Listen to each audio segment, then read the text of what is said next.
बातमी मोठी आहे कारण मुंबई महानगरपालिकेच्या रुग्णालयांमध्ये सोमवारपासून औषध पुरवठा बंद आहे। थकबाकी न मिळाल्यानं वितरकांचा निर्णय आहे। पालिका रुग्णालयांना पुरवठा करण्यात येणाऱ्या औषधांची 120 कोटी रुपयांची थकबाकी देण्यास पालिका प्रशासन मात्र टाळाटाळ करते। सर्व पुरवठादारांचा सोमवारपासून औषध पुरवठा बंद करण्याचा निर्णय आहे। 48 पुरवठादारांकडे 100 कोटी रुपयांची थकबाकी आणि 20 कोटी रुपयांची नियमित थकबाकी आहे, अशी सुद्धा माहिती सध्या मिळते।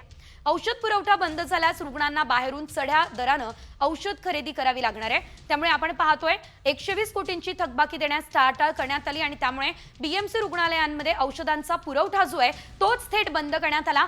रुग्णांची यामुळे हेळसांड होणार आहे, कारण औषधांचा पुरवठा किंवा औषधं घेण्यासाठी त्यांना धावाधाव करावी लागणार आहे। थकबाकी मिळाली नाही, त्यामुळे खरं तर ही संपूर्ण परिस्थिती उद्भवली असल्याचं सध्या तरी सांगितलं जात आहे।